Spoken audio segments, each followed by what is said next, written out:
Hello and welcome back to another episode of the Three Hamster Boys. I, of course, am Alexander, joined by my brother, Nick. Hello. And our father, Jeff. Jeff the dad. Jeff the dad. The old man. Yeah. If you are new to the series here, we drink alcohol and then talk about, honestly, whatever. Most of the time it's like our favorite parts of media, including, but not limited to, heroes, villains, and fun parts. Fun, weird things. Weird moments. things. Yeah, and it's honestly just a way for us to just chat about movies or anime or video games. Or things we find interesting about media. Or things we find interesting about each other, like Yep. being on a submarine, which is very topical for today's episode. And I will say, I did not pick this subject. It wasn't my idea initially. The subject? Oh, no. We can't do this. Haven't even started drinking yet. Yes. So what I will say is the alcohol So we're drinking wine today. The vineyards you will see, unlike in some of the previous episodes, we're going to kind of mix and match to fit more kind of palettes or styles. So you might see a vineyard that we do today, also in another episode, as we kind of went crazy a couple weeks ago, hit a bunch of vineyards at the same time, and then walked away with a lot of bottles. We went to 3 different vineyards. Actually, the third vineyard we were going to go to was overflowing, so we picked a different third vineyard. So these 3 are the 3 vineyards we visited on a Sunday afternoon. Yeah. Yeah, and it was lovely. It was lovely. But before we get too deep into that, Nick, what are we drinking today? So in the spirit of the episode, we are drinking all bubblies. A lot of oxygen and moving around and tickling our taste buds with a unique texture. From our first vineyard, we are drinking a sparkling Pinot Noir from the Gabriele Rosé vineyard. We hope. Oh my God. We had a whole conversation about if we could pronounce it right and what not. This is the Vino del Bosco. Yeah, Vino del Bosco. Capriacho. Oh no. Oh my God. What is he trying to say? He's trying to pronounce some sort of Italian word, I'm sure. Capriccioso. Capriccioso, yeah. One of those. All that stuff. I think in the past we've talked about how wine is not me or my brother's exact forte. Yeah. We are a little bit more up our alley for beer and spirits. We had a whole sake episode learning about that. But for the most part, wine is... it's like, that tastes nice most of the time. Yes. So for me, sparkling wine is one of my favorite things. I like dry white wines, and when you get a sparkling that's like extra brut or extra dry, absolutely love it. When I was younger in my partying days, I partied with a lot of sparkling wine. Yeah. And The champagne. When you're at NASCAR races. Right. You can't say champagne. Champagne is a region in France. You're right. So this is a sparkling wine. Sure. And all 3 of these were made in Virginia. Right. So, yes, they were made in Virginia. Made in Virginia. Not all the grapes were from Virginia. I think that most of these grapes are predominantly Virginia grapes, but they may have a variety or 2 that's outside of Virginia. Yep. Whatever that is. But this is not a traditional sparkling wine because it's a rosé. And the other thing that's unique about it is that all of the wines from this vineyard, they promote as very dry. So it should have that dryness of a sparkling wine, but it's a rosé. But it's a rosé. I have no idea how it's going to be. Rosés are usually sweeter. Yeah. This was a very interesting trip for us. And like we said, wine's kind of out of Nick and I's wheelhouse here, but we're happy to be here. We're happy to drink and partake. They had great bread and great cheese. Yeah, That's true. That's true. Great bread. The vineyard itself was very, very nice. It was very pleasant. And we had and very small. And very well, yeah. It was hard to find. They didn't have a road sign. Yeah, the signage was difficult, and we accidentally happened upon the vintner as we were leaving, whose namesake it is of the vineyard, which was really kind of cool and strange. Yeah. At first, I was like, "How did he get hot tea?" Yeah. But then the person behind the counter was like, "Oh, this is the guy," and we're like, "Oh, all right, he can order whatever he Yeah, he wants." can have whatever he wants. He has his own little box behind the counter. I saw. Yeah. This is lovely. This is lovely. This is very clean. Honestly, though, I might be more picky about this, but I wish it was a little bit more bubbly. Yeah, I mean, I think two things. I would like it to be a little bit more bubbly, but it's not overly dry either because I'm not getting that saliva feel in my mouth. Right. Yes. So you're not. Usually, when it's really really dry, it makes you want to salivate. But yeah, so I like it. It's like you said, it's very clean. It hits and then lets go. But it's a lovely rosé. It's definitely not as sweet as a lot of other rosés I've had.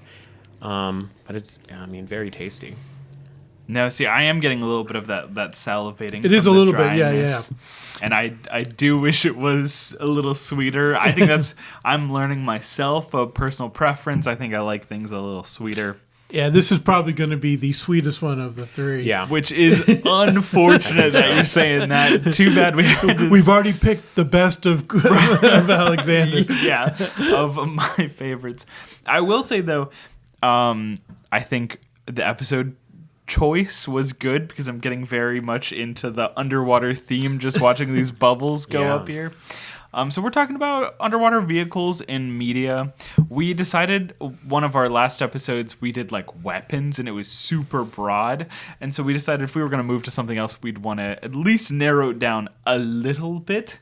So instead of just doing vehicles as like, oh, there's a bunch of fun vehicles in media, let's try something a little more specific. So today we're doing underwater. And a little odd. And a little odd, yeah, for sure. So yeah, Dad, I'm gonna have you start, and for transparency, we talked about his behind the camera or before we started recording, and Nick and I have no idea what I think any of these are. Well, you know what one of them is. So I'm going to start. Okay, well, yes, we know what one of them is. I'm going to start off with the one that's probably the least fictitious or the most factual, and that is the submarine Red October from the movie Hunt for Red October. It's a Russian submarine that has a unique propulsion system that doesn't make noise. And they're it's Sean Connery trying to defect with the whole submarine and whatever. And for me, I had just been out to sea for 6 months, came back in, and my mother was like, "Oh, welcome back. Let's go see a movie." And I go see a submarine movie, which is probably the last thing I wanted to do. But yeah, that's pretty tough. Well, not only that, but the other submarine, the Dallas, which was in it, which was chasing it, was the same class submarine I was on. Oh, yeah. So you're like, well, hold on, that's where I sleep. I know that room. Anyways, it was for me. Tom Clancy does a lot of research in these books. If you ever read it, it's a really good read also. And the movie, he played a pivotal hand in like molding what they showed and what they didn't show. And the reason I picked this one was because the other two are kind of fantastical that I selected, and this one was very true to the art and technology of submarines. And so I thought from a standpoint of a representation in a movie, it was extremely close to reality. So it's an aspect of it is like fictitious and super and like, off, but for the rest of it, it's extremely accurate. Extremely accurate. The propulsion system is the make believe part, but the politics, the methodology for most of it is. Except for the idea of some CIA agent going between submarines, that doesn't happen. But but you know that you know about that I know about. But yeah, so I think that from the technology standpoint and the the tactics and all that stuff. It was so realistic, and I just lived it for 6 months, chasing Russian submarines around. Yeah. And so I this was really one of those make-believe things that's not make-believe. Right. That is really realistic. And he did a really great job of representing the differences between the two navies, how they look at submarines, what the submarines are like, and how they operate. So I love it from a fictitious standpoint because fictionally it draws you in because it's so close to reality. Right. Scary. Well, anytime you see a submarine movie that's close, because one of the other submarines that I considered that was close to reality was Das Boot. Red October is my second favorite submarine movie. My very first one is a Das Boot, which was from the late 50s, and it was a German movie, spoken in German, and it was about a German submarine in World War II that ultimately sinks in the end. And I actually read the book in German. Whoa. So it took me forever, but I was on a 6-month cruise, so I had forever to read it. But yeah, so I think that but Das Boot was a compilation of reality for German submariners in World War II. So there was nothing fictitious about that besides the storyline. It's a little too grounded in Right. reality. It's based on stories from a bunch of different people that was put into one story. Oh, So, wow. It's if you get the chance and you're willing to read subtitles because it's not dubbed. Yeah. Watch Das Boot, the German version. It's black and white. It's gripping. It's like All Quiet on the Western Front that's in German too.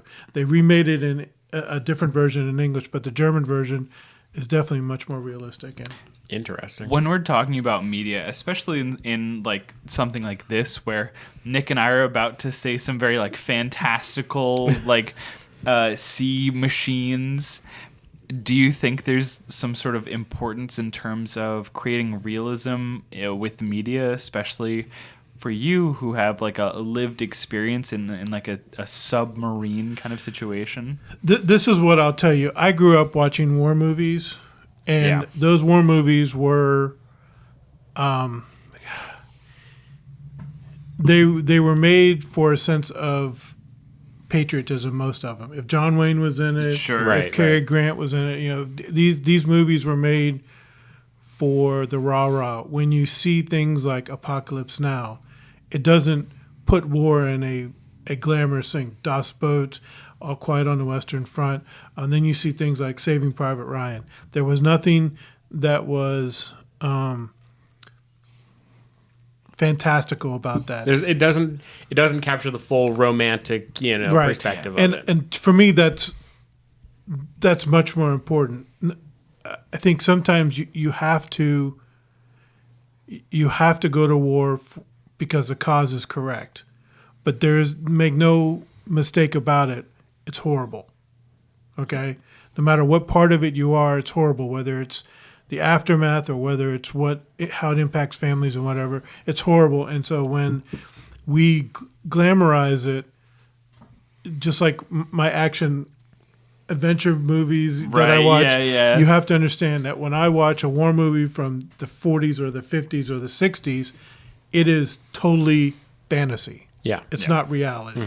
When I see Saving Private Ryan, I say, okay, that's the reality of what was happening. When I see Hunt for Red October, I know that that's true. And so it has greater value to me to watch that. Does it have greater value for other people who don't necessarily see that difference? I don't know. When I saw Saving Private Ryan, I saw it with someone who was in Special Forces. And at the end of it, we joke about this. Very few movies make me cry, but at the end of it, the last person from the platoon, Tom Hanks, dies. And before he dies, he says to Matt Damon, make this worth it. Mm-hmm. And then it flashes to him 50 years later. Yeah. And, sorry, spoiler alert. It's okay. Yeah, It's an old movie. But it flashes to him You missed that boat. 50 years later, and he's looking at the headstone of Tom Hanks and turns to his children and says, did I live a good life? because every soldier that gets out of that alive has guilt. Yeah. Sure. And so I think that it's much more impactful for me. A non-factual war movie or whatever is just a 2-hour escape. Yeah. So Yeah, that's typically. does that make sense to you? Yeah. Plus, I think you gravitate to what you know. Yeah. I think that's fair. You know, so I like a submarine movie that's real. You know, That surprises me a little bit, especially as someone who's been on submarines. Like, even if you gravitate towards something that you know, like I figured you'd be like, yeah, that's like a little like too close to the reality, though. there was one with a movie with Gene Hackman and Denzel Washington, and it was like Alabama or something like that, where they were on a ballistic missile submarine. Oh, right. And he was the cob, and He was the executive officer number 2. Yeah. And Gene Hackman was the commander. And those characters were kind of edge characters. You don't really see that on a submarine. Yeah. But the rest of it, the operation of it was very, very realistic. And my wife, their mother, was... She saw a scene in there where there was flooding and these guys got locked into a flooding thing, and she goes, "That could have been you." I said, "That would have been me." Yeah, because it was the engine crew. It was the engine room, and she's like, "Okay, I can't watch that movie." Yeah, I'm sure she doesn't enjoy that. So I think it does relate to who you are. I found that enjoyable, not quite realistic, but close to realistic. Sure. Yeah. All right. Wow. Sorry, that was a took fun tangent. No, I like that. That's why we talk about these Yeah. is to get to that. So your first one is Red October from The Hunt from Red October.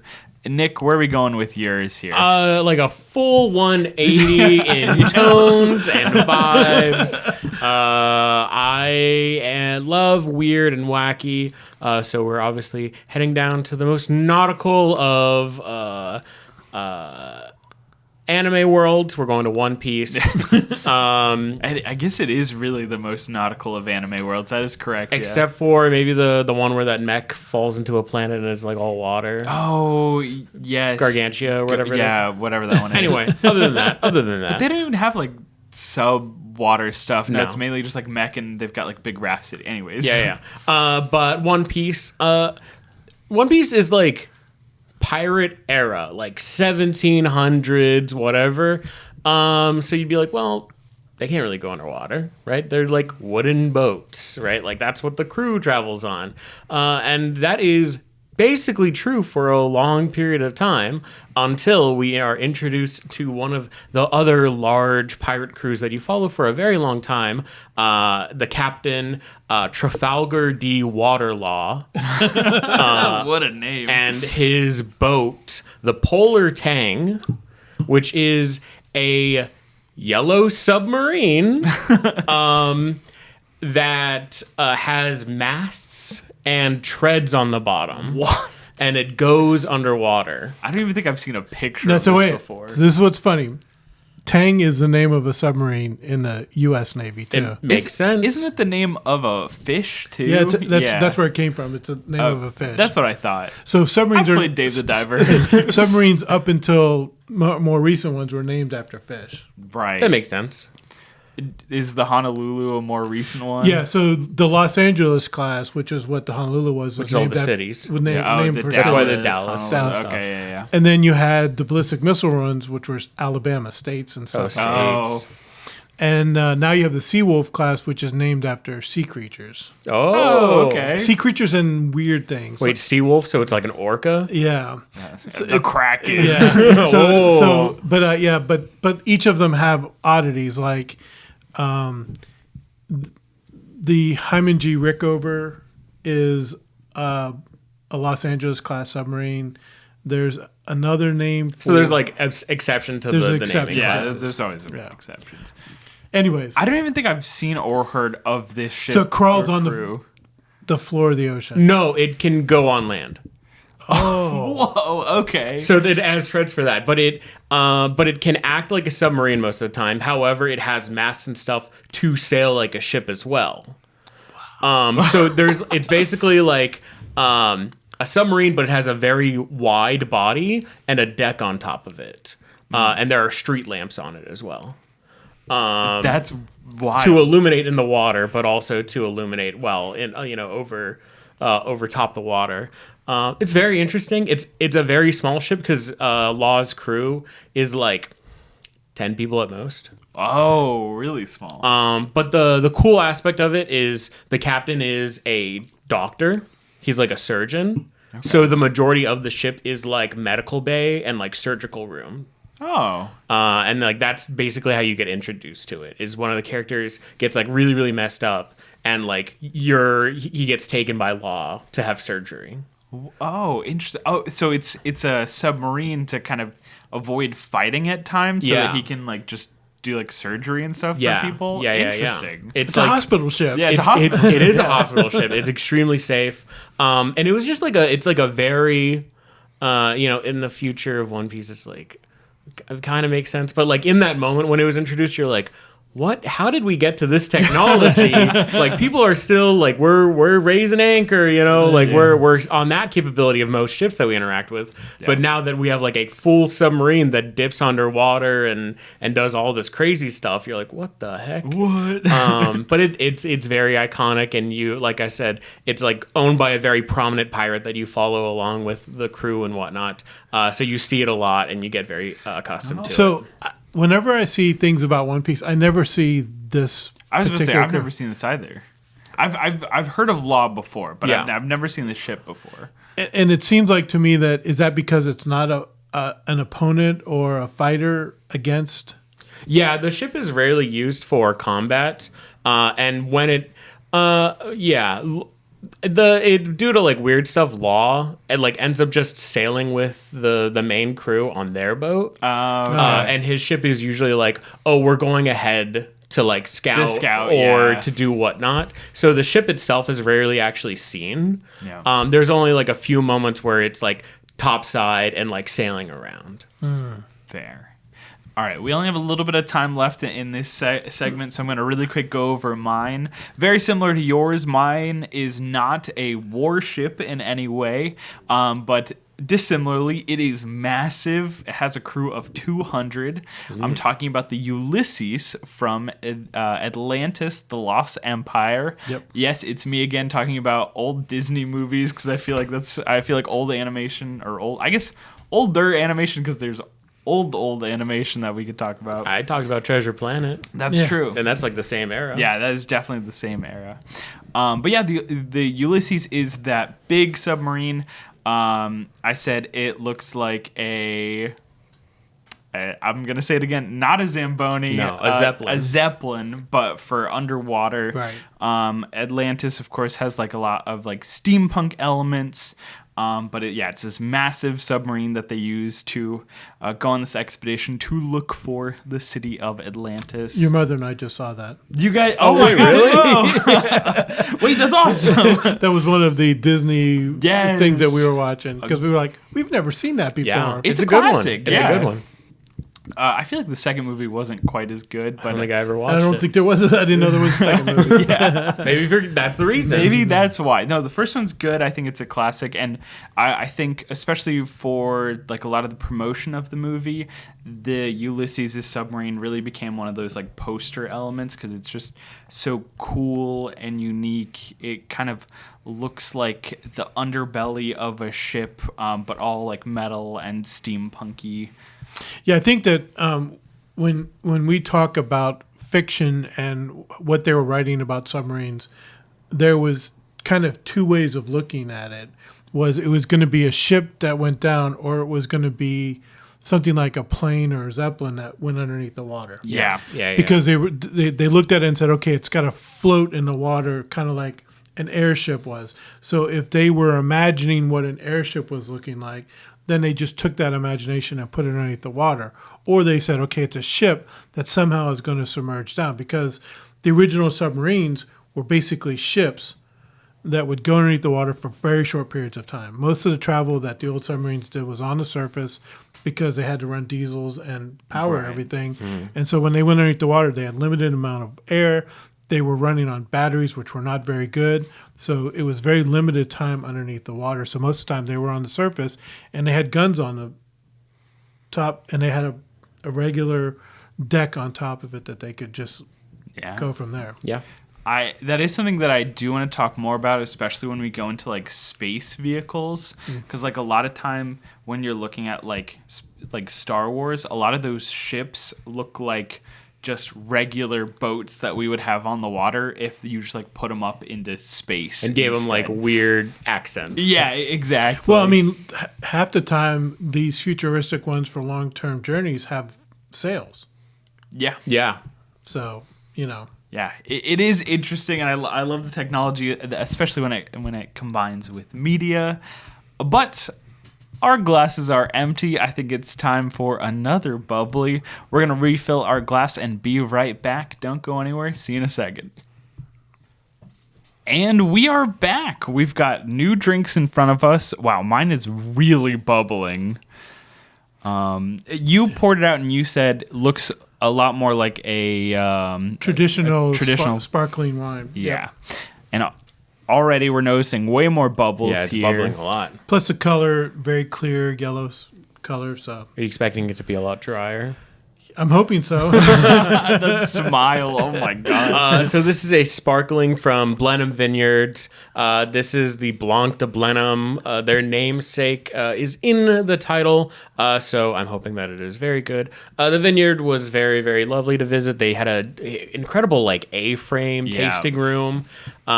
We tried a few of their wines. It was really nice. It would have been much nicer if the weather was nicer. It's true. Because the weather got worse as the day went on. So we started with Gabriella, then we went to Blenheim, and then we went to the Michael Shaps. And by the time we got to Michael Shaps, it was snowing. Yeah. Yeah, I will say in terms of like the look, Blenheim was like, you know, a lot more production value into their area. Like they had this beautiful A-frame. They had glass floors that you could look down into the barrels. And there was a porch that overlooked the vineyard itself versus Gabriella, which is a very unassuming, albeit architecturally interesting, like small building that we thought was a house at first. Yeah, unidentifiable. And they only had like 3 tables in it. Yeah, with the vineyards being above us, further up the mountain as well. So very interesting and a stark difference. Well, I mean, when you looked at the vineyard and when they described it, Gabriella said a rustic tasting environment. And Yeah. that is for sure. Because they had 2 areas set up with fires going. Yeah. Yeah. So you could be outside if you wanted to. It was a little bit chilly. It wasn't really cold. It was more windy and gloomy. Yeah. But they were wonderful people. Yeah. We had a wonderful But Blenheim was a great time too. Yep. Yeah. I mean, all the vineyards we visited, even if not all the intentional place that we visited for the day, all of them were fun and unique and had their own vibe and atmosphere that was very fun. I think all 3 were very different. Yeah. Yes, absolutely. Speaking of different, what are we thinking about So this one is a lot drier, but also I don't know if I have the verbiage to describe it. Has a much stronger grape taste. Yes. I think that's what that is. And it is drier, but the sweetness of the grape doesn't make it feel very dry. Yeah, it counteracts it. So I think it is a much fuller bodied flavor. Are you salivating more? No, I'm not either. I think because the other one, the grape taste was so short and subtle. Yeah. I think that left a drier feeling. Now, Gabrielle, we talked about this. They had said they were dry wines. Right. Yeah. And so for a rosé, that was very dry. Mm-hmm. So And I think they said for Blenheim, they definitely go for a more sweet, sweet, yeah. and fruity experience. And I think this is fruitier. Yes. Yes. Oddly enough. Yeah. I mean, once again, this is a very good like appetizer wine. You know? Yeah. Where you could have bite food out. You're serving this to everyone before the dinner starts. Is that normally where you drink like bubbly wines? There's 3 times when you drink bubbly wine. Okay. One is At a funeral. Pop the cork. okay. So one is for an appetizer when you start it off. It's not it. You're eating appetizers. You're doing this. It's kind of a welcoming. Okay. Like if you go on a cruise, they're going to hand you, and you're in like a suite. They're going to hand you a glass of champagne, or if you're on whatever. So that's kind of to say, okay, welcome. The other thing is that there are certain desserts that you have where a sparkling dessert wine or sparkling wine would be appropriate to eat with it, Oh. where you would pair a champagne with it. Is that more chocolate, fruit, or Like a Rice Krispie. I think it's more. I think it's more. Pop Rocks? I think it's more fruit and like creamy desserts Okay. to kind of counterbalance against it, That makes sense, I All think. right. Like a creme brulee, a tiramisu. something like that. Gotcha. But I'm not the right person. I'm not Right, a chef. But, yeah. But that's what I'm saying. And then the third time is for celebrations. New Year's Eve, you're cracking a bottle of champagne to Yeah. celebrate the new year. You have a baby. You're doing cigars and champagne around with everyone. Around the baby. Yeah, all around the baby. So that's the other thing is that this is a one-off celebratory kind of thing. When I toured France, I got a Beauvais Laudabay, which was a white sparkling wine. Can you say that again? Beauvais Laudabay. Beauvais is the vineyard. Laudabay was what they called their sparkling white, Okay. Okay. and it was from the Dijon region. Oh, mustard. Yes. Put a little mustard in Yeah. that. No, it's from the Lyon region. Okay. Sorry. cat. And I brought back 6 bottles, and we had one. We drank one on the day we got married. Your mother and I got married. Whoa. Wow. And we also had one bottle. Did you lose the other 5? No, we had one bottle when I Lost in transit. when I proposed to her. Unfortunately, it was warm. Had been in the car, and your mother got sick off of it. I can't believe that she wanted to drink another bottle after getting violently ill from the first one. Right. You know what? Your mother's very good to me. I feel like a lot happens on a wedding day as well, where you're just like, whatever, just hand me. I'll drink it. yeah, just we had whatever. chocolate covered strawberries, and she never saw them because all the guests ate them. That's so sad.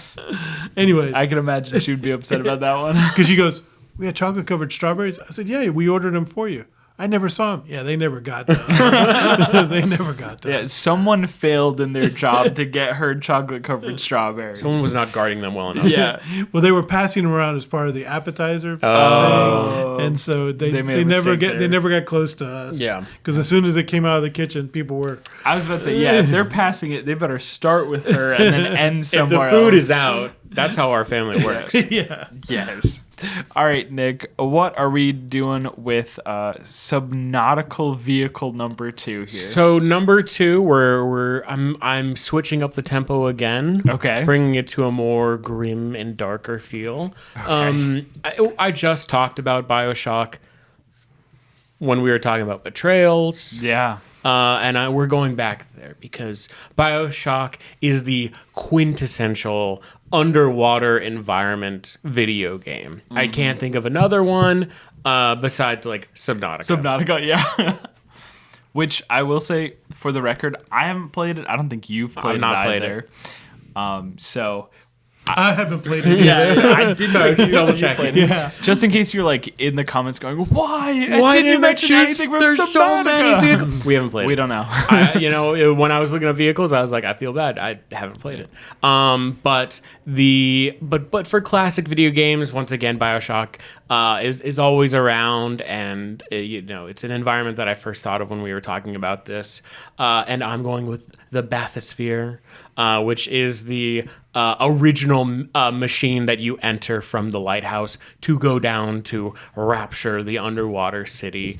And you go through, you enter them a few times in the game, and they're basically little tiny like spherical submersibles that are usually like on a path or a set track to maneuver you around. More like an elevator than. Kind like of a monorail almost. Yeah, almost like that, but like it's free form.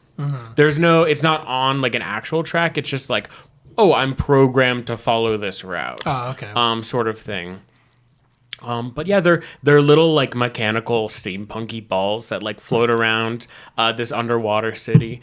But like Rapture also has, I'll mention it because I think it's very cool as well. They have like basically a metro system as well that passes through buildings in the parts of the city called the Atlantic Express, which are they're like hanging trains, so the track is on the top of them, Right. And they just maneuver around the city as well. And I think that's like it's a very cool, like it keeps the city feel, Yeah. While adapting to this underwater environment as well. It's the same as like if you look at a city that's in space on a planet. Yeah. They keep like a lot of these things keep like the city griminess and the feel of the city, but outside the city, there's nothing. There's desolate. Yeah, it's this weird like I've acclimated to it, but also like it's a weird infrastructure that they've kept to make it feel believable because it's something you recognize, as we were talking about before. Very cool, and I feel like BioShock had to be on the list because it's something we've talked about before and is really one of those early kind of quintessential underwater things. I feel so left out. Yeah. Hey, they have like I think they have a remastered collection. You could play it if you wanted. Play it, or we could watch it. I'm sure Mom would be okay to watch it with us. I'm sure we can find someone playing through. Well, okay, I know for certain we can find someone playing through it. All right, I'll go next here. I'm also switching up the vibe from my early Disney animation to live action. Not much further. Ruh-roh. What I've noticed is all of the things that I've chosen were all like early 2000s, between like the 2000 and 2005 period. Apparently, I really think that those are like fun subnautical things. I think that was the era of it. Because that's also when BioShock was really popping off. Like BioShock was like late 90s, early 2000s. Yeah. Oh my gosh, you're right. That's scary to think about. None of mine are that late. Yeah, I know. Which is also weird to think about too. Yeah. The Red October is the latest one, and that was like 85. Yeah. 88. Yeah. Oof. So I'm doing the League of Extraordinary Gentlemen, Captain Nemo's Submersible, the Nautilus, and I just saw the movie because it was like a staple in our household growing up. And I was doing a little bit of reading. The Nautilus has like 11 iterations. Like there are a ton of variances.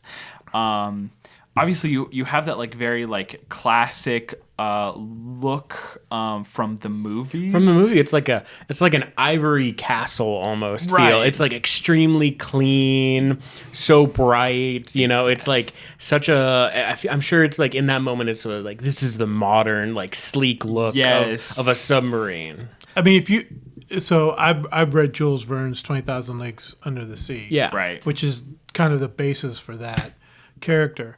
And once again, he thought about, okay, if I was in a ship underneath the water, what would I need? Mm-hmm. Well, that need or what that design was based on what he thought he would require underneath the ocean. Right. Yeah. So when you look inside of it, it looks like a mid-18th century or mid-19th century or mid-20th century house. Oh, building. yes. Yeah. It's an estate home. Yeah, exactly. No, really. So if you look at that Nautilus, I mean, there's just so many things that you go, that would not be like windows on a submarine. You would not have that there. It's pillars and glasses of wine and things like that. It's bougie. Yeah. But if you're diving and twirling and whirling, you would never have that on a submarine because it would break. But I think a part of that is right. There's that fantasy of course. But I think also what I found interesting is not only was it from the movie like a really interesting and unique ship, but also like as you're talking about, as time has gone on, the design has changed to kind of fit these different like needs or desires. I saw one of the iterations looked closer like a steampunk submarine and a squid were Yep. put together. Yeah. That is cool as That's heck. very Like cool. I think that's really cool. And there were other iterations where they took less of the squid and more of the steampunk, so it was more like black with like a lot of like piping and like more of like that steampunk exterior. And I think it's so interesting how the art and the media has changed over time. Yeah, I think one of the remarkable things about Jules Verne, if I remember correctly, he had written about a new propulsion system that was similar to like atomic power. Whoa. So when you think about him writing this, I think it was the late 1800s, that's remarkable That is crazy. when you think about it. You know, he thought of these really incredible things. He was like, you know, his imagination, so much of it has come true. I mean, science fiction, you know, they Right. try and base it off as much as, you know, research to be as tangible as they can make it while also being, you know, fantastical. And honestly, inventors are trying to Do the same thing. Yeah. No, I agree. I mean, I love it because I think too many times a limitation in design prevents really huge leaps and incredible discoveries. Yeah. Yeah. Because you say, well, you know, the great line is like in the 1870s, the patent office said, we should close down. There's nothing else that's going to be invented. You know? Right. Yeah, that's crazy. And you think it was before electricity, before Oh phones my and all that gosh. stuff. So, For like internet. so these people that are thinking fantastical or incredible design really do promote inventors to design things like that. Yeah. Yeah, because oftentimes you're limited by what you can think of. So if you have someone else like, here's something crazy, and the question is, how do I make that crazy thing a And they reality? try it. Well, I mean, look, they were talking about self-driving cars.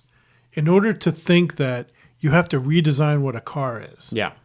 right? And so when they were talking about automated cars just a few years ago, and it's still progressing, and you see unmanned cars, the design of the car changes. You know, rather than having driver's seat, passenger seat, and a row behind it, you have 4 seats facing each other and a table in the middle. Yeah, because you don't need 'Cause someone you to be don't- looking at the you don't road. need to look. So that's where you need that fantastical thought in order to I mean, promote it. you could even look at just how much cars have changed in general from like shape, size, and the look of them, just because everything is constantly evolving and changing, and we're Trying new things. trying new things, looking for the next iteration. Yep. All right, I'm curious. I think I lied earlier. I know 2 of what was on your list because you came swinging with 5 originally. Yeah, you're like, if you need any extra, like we were going to know any of them. So my second one is the next one that's one step away from reality, but not that far. Okay. And that is in James Bond, The Spy Who Loved Me, there was a Lotus that was submersible. It was called Wet Willie, which is Classic. classic. And Very James Bond. yeah, and Wait, which James Bond? The Spy Who Loved Me. No. Is this Sorry. Sean Connery? No, it's Roger Moore. Okay. Okay. Sorry. Gotta remember, this is the 80s. Right. That doesn't mean anything to me. Is Sean Connery not in the 80s too? No, he's not. So he did one It's called Daniel Craig and the others. It's Sean Connery and the others. So true. Exactly. Anyways, this was he drove this Lotus off a pier and it floated underneath the water, and screens went down and the tires flipped up and the motor turned on to Right. go through the water. You know, you see these things all the time in cartoons where, you know, cars go in it, but this was an actual operating car that was able to do this. Whoa. The problem is that it wasn't Q designing it; it was a true manufacturer that was trying to do this. And then being like, why'd you make me do this? So they did it, but it never was really successful. yeah. Sure. I mean, how many people need to drive into a lake in like your everyday? You're right, and it was never going to be an everyday. It's like a flying car. It's never going to be one of those things that the average guy can do or whatever. Yeah. Too impractical. But you know, once again, it also had shields to prevent missiles from hitting it. Of course. I mean, it's a James Bond vehicle. It shot, spear guns out of Gotta it. have like and a torpedo. torpedo seat Yeah. or something. So it was all Cup the holders. Yeah, it was all the cool things. Yeah, no cup holders. That was in the 80s. But No yeah, seatbelts. No, there was seatbelts in the 80s. Whoa. Cutting edge. Revolutionary. Cutting edge. 70s was that transition. They weren't required, but they put them in there. Right. They were nice to have. Yeah, they're nice to have. So it was kind of a cool thing because James Bond was always thinking of. They always added new things to each James Bond. Like when they Moonraker, they were in space, so there's a bunch of cool things that they did in space. The original ones with Sean Connery in the 60s and early 70s was really cutting edge technology for what they were doing. There was a small helicopter, a one-man helicopter that he unfolded from a suitcase and flew. It was a real thing, but at that time in the 60s, it was technology beyond belief because the army and the army was just starting to use Are helicopters. you telling me there's a one-manned helicopter I can unfold from a suitcase right now? It's a big suitcase. Okay, yeah. But yeah, Really big. basically it was a trunk, and it was like I guess 6-9 feet long. Crazy. And he unfolded it and he put it on a thing, and all of a sudden it was there. Yeah. So I think we were having a conversation about this where especially like early James Bond was pushing a lot of that like creative thought into like what could be possible. I think also we were also talking about this, that the early James Bond there was a lot more talking in it. It was a lot more about the psychological part of being a spy. Yeah, and what you're it doing. was like the sneaking and like the gadgets and like the more environment instead of being like run, explosion. The gadgets were secondary to the communication between the bad guy and Sean Connery. Yeah, Because right. every time, this is how he's a bad spy. He got captured every movie. He gets captured every movie. multiple times. Yeah. And how does he get out? He sweet talks or trick talks. Dodges the laser. Yeah, anyway, so but what they did do is they always had a section where they went to Q and they showed the latest one, and bulletproof vest or Right. a pen that shot a bullet or things like that, which were in the 60s fantastical, but They're all real. You look at now, Yeah. that's Yeah, you need a laser now that does That's commonplace. That's Yeah. pedestrian. Oh, I've seen that before. Yeah. So that's why I look toward that and go, man, that was really, really cutting edge. In hindsight, all these submersibles are just like very fascinating to talk about because a lot of them are believable to some extent. Yeah. Sure. Like, and the creative thought around creating all of these things are all trying to ground themselves in some sort of reality, which makes it just so much more intriguing because land travel and sea travel are fairly like solved at this point. However, air and like underwater travel at all the aspects that we're like targeting are still like uncharted territory for the most part. I mean, look, that submarine just exploded because someone thought that they could do it cheaply. Yeah. Oh, that didn't just That happen. happened a while but- ago. No, that happened yeah. a while ago. Yeah. But you're right. That did happen because it was cheap materials. They were using a PlayStation controller. Or not even it's like an off-brand. Oh yeah, an Yeah, off-brand man. PlayStation controller. So the first submarine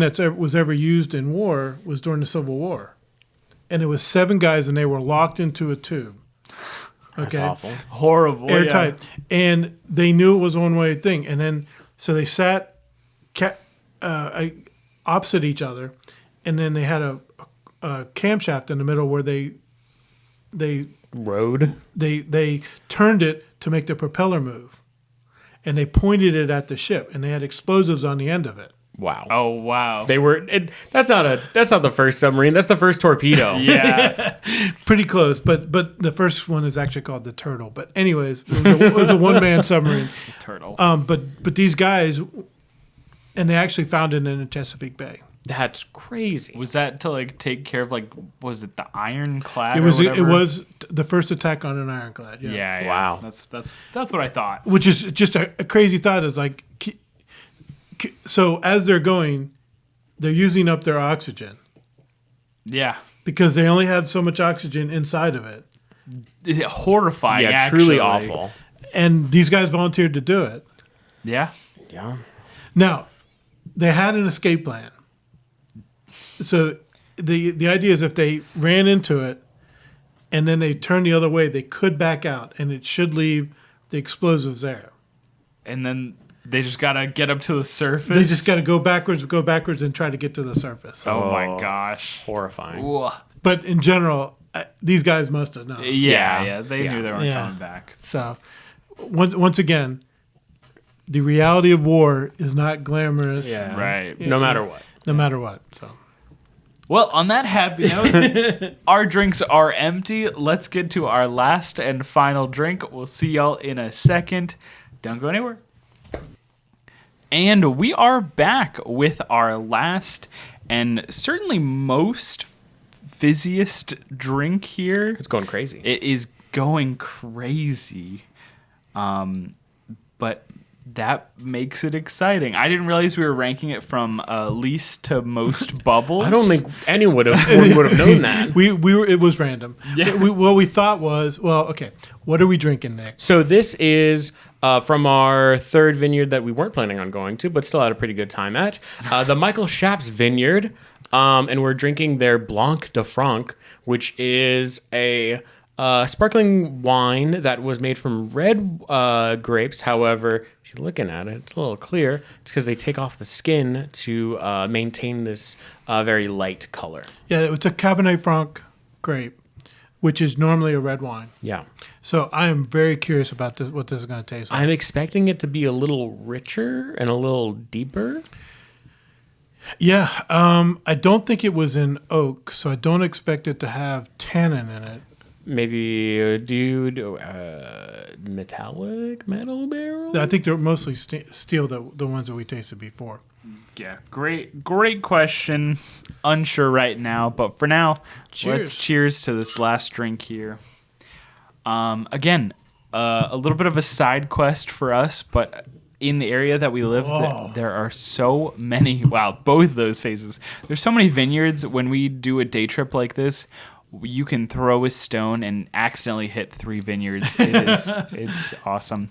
Wow, Nick is making a lot of faces. It shouldn't right now. taste like that. Is like fundamentally when I'm like drinking a wine that looks like this and it tastes like a red.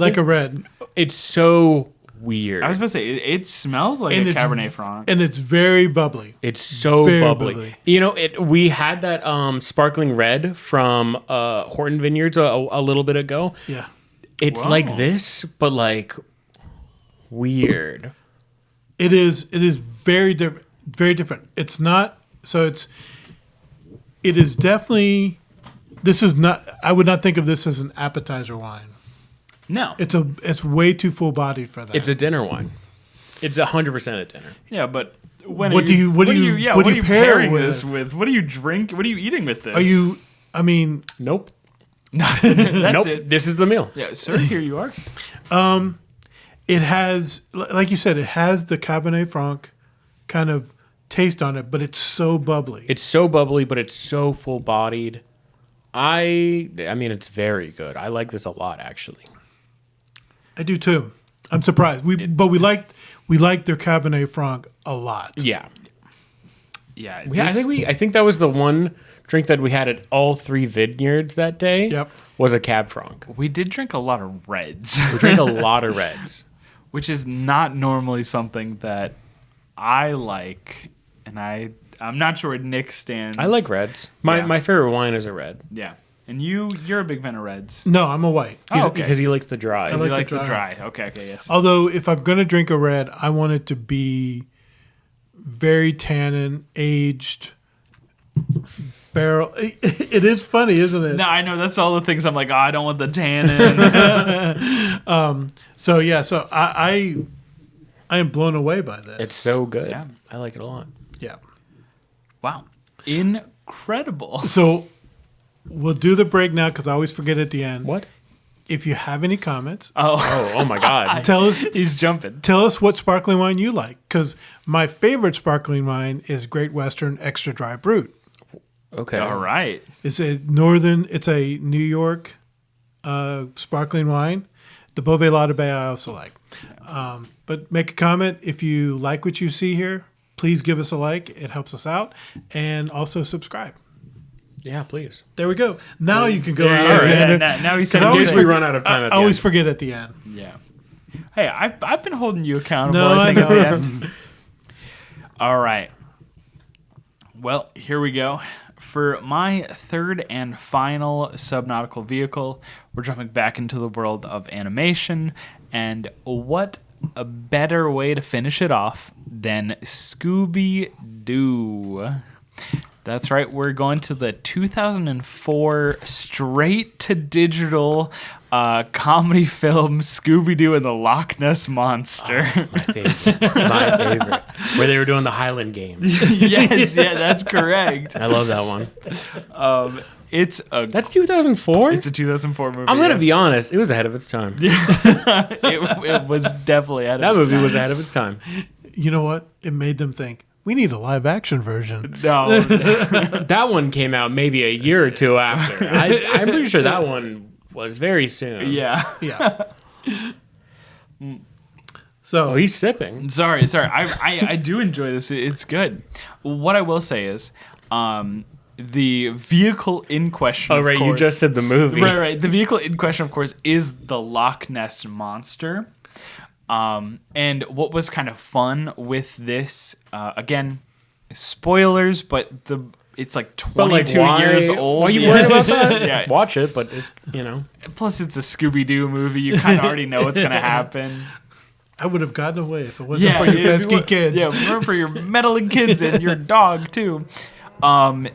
The Loch Ness Monster is basically a submarine that's strapped to the bottom of this research vessel, and she has a little hatch that in the ship that she can go down into the Loch Ness Monster. It releases, and very similarly to this Civil War submarine that we were talking about, she literally pedals it to move it, which is hilarious and dumb all at the same time, especially because it's like it moves way faster than any other vehicle in the show. It turns It and turns, spins. yeah, it There's turns too many and mechanisms spins. for how it's actually moving than just a pedal. Yeah, you can articulate the jaw. There's like one point where it like eats like swords out of like Scooby and Shaggy's hand. Like She's a puppeteer. yeah. Yeah, It can go honestly. on land too. Well, I think she actually had a separate one that was on land, but it could go like all over the place. I love that movie. I love Scooby-Doo, and I feel like it's always fun to have, again, when we're talking about these like fantastical devices, Scooby-Doo is there too. It's true. Because they want it to be sort of believable. Yeah, it's you have to do a little bit of suspended disbelief, but it's to attach to the audience that this young group of teenagers or slightly above teenagers can go out and do this stuff. Well, I think also they're like, wow, the ghost of Davy Jones was actually Mr. Rogerson with some special effects Yeah. paint. That's crazy. He had bunch of fog machines and this paint, and he hired a bunch of the local like And he had a heavy disgruntled metal band, too. Yeah, Scooby-Doo is a weird, it's like, are you superstitious? We're not. Yeah. You know, do you believe in a local ghost? We're coming to shut it down. You know, like it's very funny, but like then you have like Shaggy and Scooby as like these very like powerful, like they believe in anything, you know, aliens, ghosts, no matter what. They're like, Yeah. this is real, and I'm going. And they believe in sub sandwiches. They believe in sub sandwiches. Oh no! Keeping it. Wow. Oof. Rough. So yeah, that's mine. The Loch Ness Monster to end it out. I've thought about trying to add Scooby-Doo stuff into these lists, and it's so hard.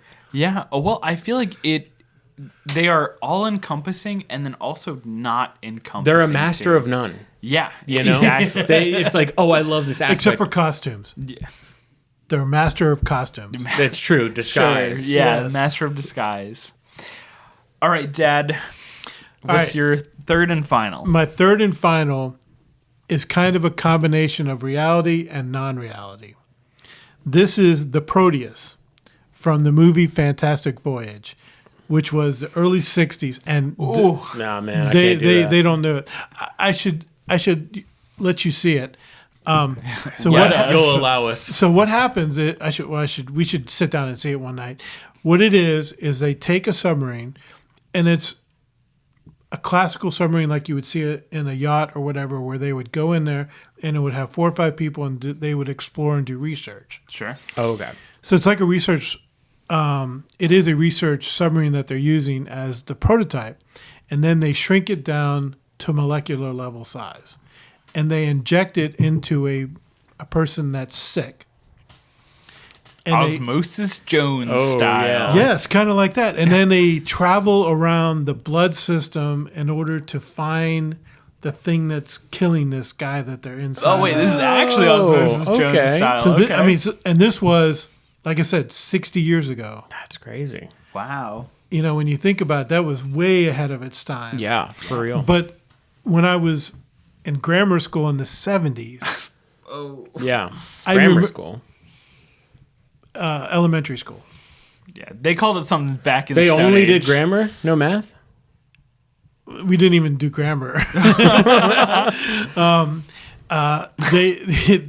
I saw this as a thing on free TV. So that's how old it was when I saw it. Okay. Whoa, Pluto TV was still around back then? No, there was... when I lived in Chicago, there was 5 stations. Yeah. 1, 2, 3, and 4. ABC, CBS... 1, 2, 3. No, it was 3, 7, and 10. ABC, CBS, and NBC. Then there was the PBS station. Okay. Nice. And then there was an independent station. I think it was Channel 32, which was the UHF station. Oh my gosh. Because it was above 13. If you were below 13, you were VHF. If you were above 13, you were UHF station. That's how the old systems used to work. And so they used to That's have... going above our heads. They here. had all these syndicated shows on it that were...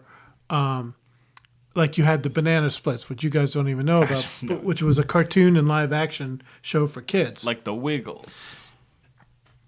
Similar, but it was 4 guys dressed up as The Wiggles? these blob animals, whatever, and they rode around in these 6-wheeled buggies that were amphibious. You could have done that one. What? They were amphibious. But they on top of the water. They didn't sink. So anyway, the idea here was, this was before they were doing surgery underneath the skin, doing I'm not gonna get this right. Liposuction? No, it's liposcotomy or whatever. Yeah. Oh, like, So they did not have this concept of going into the blood system or whatever. So this was really cutting edge what they were trying to do with this movie. whoa, yeah. And then miniaturizing people is probably not. They made it seem almost like an outer space movie, because they would get out of the submarine whenever they were at different places, and they would run into fungus or bacteria or whatever inside the body. Yeah. And it would be like if you were in some, pitch black and these things are flying around to kill you. We've made it to the long. Yeah. So it was one of those things, and so they made it kind of like an outer space adventure, only you're inside this body, which made it even more kind of cool. Wow, this does feel like a combination of like Osmosis Jones, Magic School Bus, and like Cells at Work, like all combined into one. Were the things they were interacting with like also humanoid? No, they weren't humanoid. They were definitely like, I just remember like bacteria was flying around. So because that's where it was fantastical, because there's fluid everywhere. Right. Right, Sure. but they would go into places that were voids, and you would see these bacteria flying around or whatever. Huh. Weird. Because there was a lack of understanding, Right. or it was also, design. Yeah. Yeah. Freedom I of design. I assume they weren't all wearing like spacesuits the whole time. They did wear spacesuits throughout the movie. Interesting. Okay. But it would probably be a wetsuit, but they were wearing spacesuits. Yeah. Right. Well, it is interesting, and I feel like it kind of set forward in motion, because this is from the 60s, that sort of like Honey, I Shrunk the Kids, like really that Yep. thought process of what if we made people small? What can we do when we change this like sort of perspective? Yeah. Yeah, I mean, because think about this. This is probably before the first open heart surgery had ever occurred. That's crazy. Wow. So like at that point, the human body was still like so limited in most of the public research. Yeah, this was only a decade or two after World War II. When you think about that, Which was penicillin was invented Right, during World yeah. War II. yeah. So yeah, it was so cool to see. And if you were at all interested in biology or medicine or something like that, it was a cool thing to watch. Yeah, it's probably a show you can geek out on. Yeah, definitely a geek out show. Or it's one of those shows where you're like, nah, that's wrong. Well, in hindsight, but I feel like in that moment, you know. Right. Well, plus if you're like me, I was 7 or 8 years old watching it. It was just because not too many years after that, I saw Star Wars for the first time. Yeah. Whoa. Well, everyone saw Star Wars for the first time. Yeah. What was the name of the body that they were in? I cannot remember. Whoa! I was like, we're taking a trip down Dam. You know, like, They did. Greg is super sick. This is this is the bad part. It's probably been decades since I've seen this movie. Yeah. right? Yeah. So I can't remember exactly why they were inside the body, but it was to get something like I he'd don't been even know if we injected can with. find it again is going to be the hard part. You know what? I will try to find it, and I'll put a link in the comments if I find it. Fascinating. Yeah. It's like it might be like Better Off Dead where you just can't find it anywhere anymore. Probably not. No, I don't know. To me, this was one of those movies that you go, this is crazy for them to do it. But there was a couple of other movies that I saw that were kind of. I watch a lot of sci-fi, but at that time it was like Creatures of the Black Lagoon or Mushroom Island or something like that. Gotcha. You So it's know- more like where something is interacting with the real world. Yeah, so it was pretty cool. Anyways, I'm excited. I actually do want to watch that. That would sounds be cool. interesting. Sounds kind of cool. All right, Nick, bring us home here. What is your third and final? I scavenged high and low, and I have come to the conclusion that I probably don't know a lot of like very popular or even like any submersible and whatnot underwater things. I think if I poured over research, I probably could have found something, but because One Piece was right in front of me, it was so easy to just tilt my head and find another perfect example of what we were doing. So we were returning back to the world of One Piece, a very, very primitive, for the most part, pirate ships, 1700s era, typically, with a little bit of, extra terrific moments. But we are choosing the most spectacular version of a submersible that I could think of. We are talking about Laboon, the whale. The whale. The whale. Laboon is an actual whale, almost like Jonah sort of situation. However, Laboon is a very, very sad story in the world of One Piece.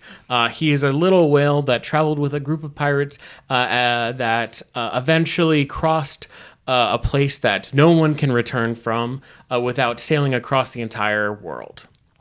And Laboon, for the sake of Laboon's safety, the pirate crew left Laboon at this sort of border and was like, hey, once we cross the world, we'll come pick you up. Those pirates never returned. So Laboon was... how come you keep adding the sad parts from One Piece? Well, I don't think the law part was that sad, but the boat was. Well, the boat was a sad one, The man. bone was rough. But Laboon was dropped off when he was very, very tiny. However, the type of whale that Laboon is gets astronomically large, like huge, gigantic.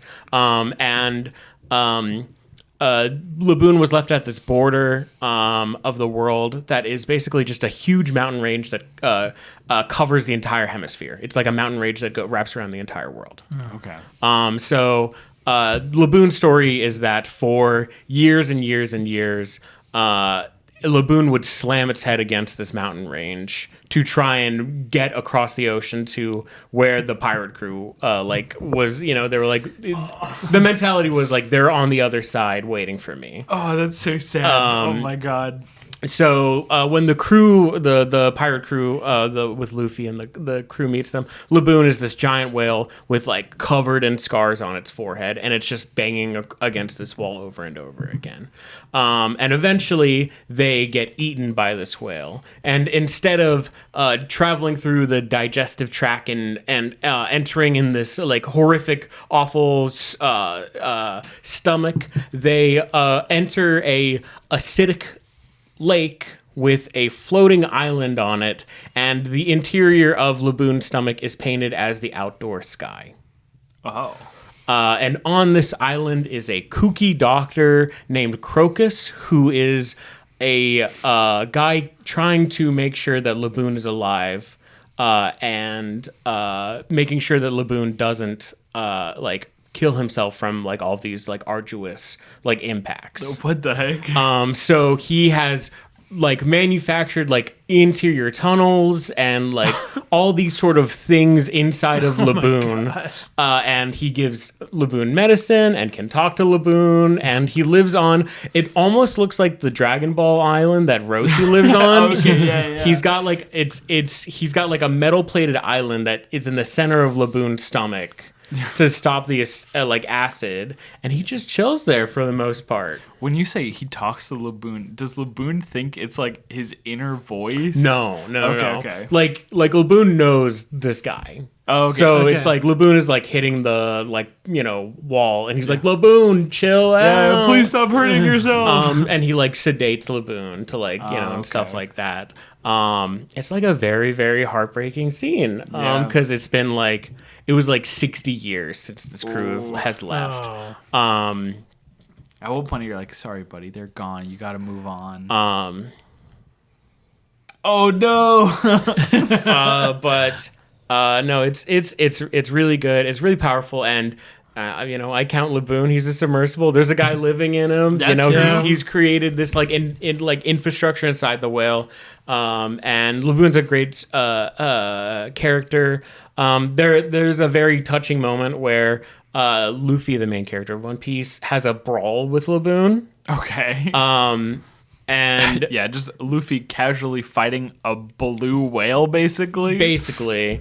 And eventually is like, hey, you're one of us now, and we're gonna, see you after this, but I'm gonna draw our flag on your forehead so that if you mess it up, you're no longer our friend. Oh. So don't ram your head anymore. Which works. Wait. I'm sorry. Luffy's like, yeah, we're gonna cross over. I'll see you later. You just wait here. Basically. But he was basically like, I'm gonna go find what happened to your crew. Oh, okay. Because like the doctor inside is like, I'm too old to like go out and like like scavenge the whole new world to find where they ended up. And he's Right. like, I'm taking care of Laboon. Like, I can't do this. So the thing I always think about is, you guys joke about most of these animes are one season. Yep. 12, 13. Sure. Occasionally they'll do 2 or 3 seasons, but not usually the ones that should be doing 2 or 3 seasons. Yep, that's true. So you look at a One Piece, which is at 1,200? Yeah, basically. 1,200 episodes. It is incredible.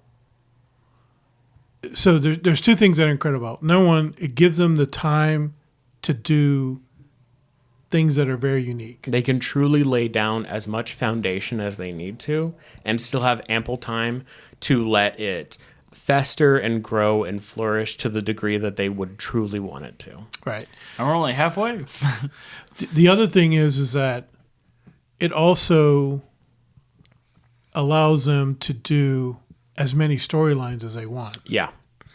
I just think it's unique, powerful, but I'm not sure it would work with anything else. Well, I think what helps it is the pirate side of it is the fact that you can make an infinite number of islands, an infinite number of like other ships that they can run across, that like every time you need a new sub storyline, you can introduce, they ran across this other ship, they ran across this other island, or in this case like a sea creature. It's like Gunsmoke was a series in the 50s and 60s. Mm-hmm.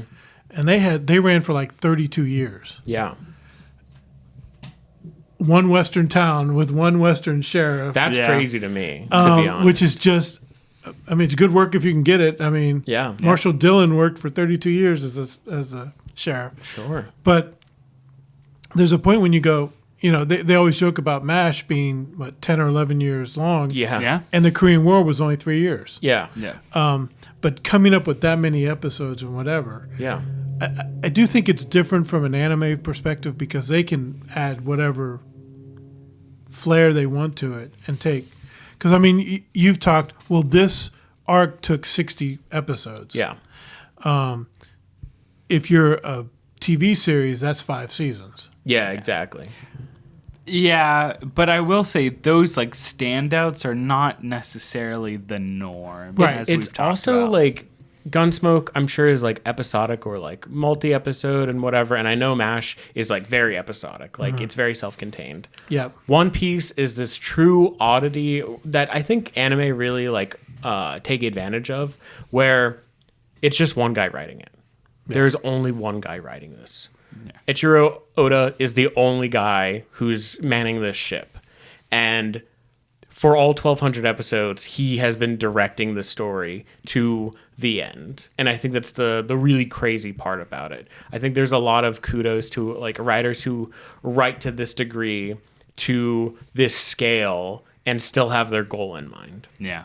Yeah, I mean, I think about, God, how much has he written is really the question. Oh my I can't even, Yeah, an insane amount. They show his office sometimes. It basically is just floor to ceiling of drawers. And I'm like, this is probably not even enough. Yeah. That's probably not even enough. it's crazy. So I think this is a much better choice to be very Precise. precise about what we want to talk Instead about. of the weapons. And because we already talked about this, we're probably going to do more weapon Yeah. ones that are more precise Yeah. because we didn't do a single sword. Yeah, we did, you know, out of all the weapons we did in the last episode, there were no swords. And we're like, and my wife, their mother was like, you guys didn't do the best weapons, you know? Yeah. The ones that are Whoa, iconic. Well, you know, and Best is very subjective. Yeah, it's all there. subjective. yeah. Yeah, because we also talked about realistic weapons like Dirty Harry's Magnum. Yeah, exactly. Like basically real weapons. Like Yes. real weapons. Yeah, yeah. They just are more significant because of who wields it. Yeah. Right. Yep. So, anyways, But this was lovely. Yeah. Well, yeah, we're getting to the end of the episode here. You've already done the thing, like, comment, subscribe, whatever. what's your favorite? What's your favorite? Yeah. Dad, we'll start with you. You gave me the side look. We don't have to start with you. This is really difficult. I would traditionally say the middle one was my favorite. Right. It's very up your alley. Yeah. Very classic. The first one was very unique. I really liked that a lot. The sparkling rosé. Yeah, the sparkling rosé. the sparkling dry rosé. Yeah, you're sparkling right. dry rosé. But this one was so unique and so tasty. I'm going to go with this one. Yeah. Nick, I'm also going to go with the Blanc de Franc. I think it was so interesting, and it's a very uncommon taste and texture with the color. Like it was subverting my expectation over and over again. yeah. Well, I'm going to agree with y'all. I think this one was unique. It was weird to see a Cab Franc, something that we drank a lot on that Sunday that we were driving around, It was very red. as a white, bubbly, very strange. Yeah, but it was fantastic. But it was good. really Yeah, good. very unique. I agree that the dry sparkling rosé was also interesting. And I mean, I don't want to discount Blenheim in the fact that they had a very solid sparkling. Yeah, it was just solid. It was just like the most normal of but the if you batch, know us, we unfortunately. never choose the Right, normal one. Exactly. Except for the orange. Yeah. Yeah. There's exceptions. All right. Well, that's it. We'll see y'all next time. Feel free to make a comment about things you want to see more, or if we missed your favorite subnautical vehicle, let us know. Yeah, what was it? Yeah. I want to know. Yeah. See y'all. Bye-bye.